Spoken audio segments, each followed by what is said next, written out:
certainly he's in a dangerous situation. What can you tease about the rescue he's undertake or trying to help undertake?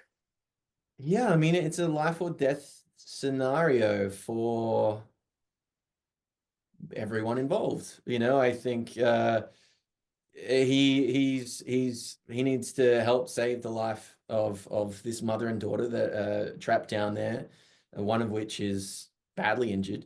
And through the course of the rescue, that doesn't go exactly to plan.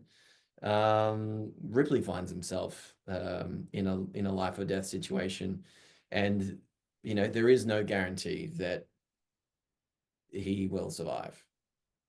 One of the fun things about that is obviously Mouch is coming into play with you guys. What can you share about what we'll see of that dynamic this go round, and how much of that dynamic you were aware as an actor you were building when you did the crossover, last year?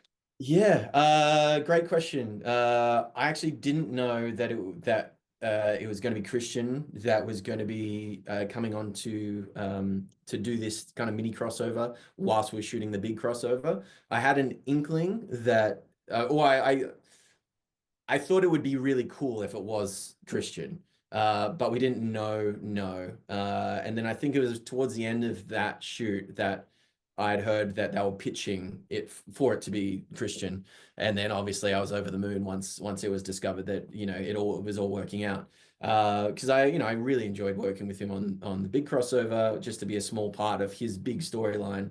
Wonderful actor, super talented, great guy. Um, yeah, and just really down to earth. So just, easy to work with. So to get the opportunity to do some more dramatic stuff with him, yeah, it's really a dream come true. Yeah. Well, and as they're kind of dealing with this, what is the communication levels like? Is Ripley able to just speak to the fire department? Is he able to speak to any of his, colleagues at the hospital?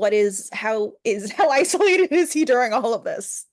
Yeah, well, I mean, during the actual rescue, he and Mouch are the ones. They both go down at separate times. I mean, there's a whole kind of rescue tunnel system that they have to build, and Mouch does some digging to get down there, but then as the episode goes on, we realize that Ripley needs to go down as well, and it's such tight quarters that it can only be one at a time.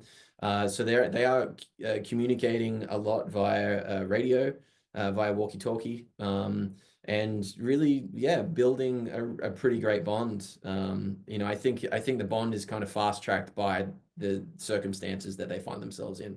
But I think, from the outset, it's a nice moment for them to realize that they're going to be working together based on their prior experience and how that journey was maybe not the smoothest or maybe not the nicest, but they ended on good terms in the crossover. And so I think, for both of them, it's kind of nice to have that water under the bridge and to kind of move forwards and build a new bond.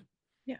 Well, and just in general, he is obviously in a position right now where his professional career is very much at stake. And Goodwin had made it very clear that she's not thrilled with him. What is his kind of agenda or hopes about what he wants to do going forward, both to regain her trust and to potentially get himself back in a better position there? You know what? At this moment, I don't think he knows. I don't think he knows the way out of his current predicament.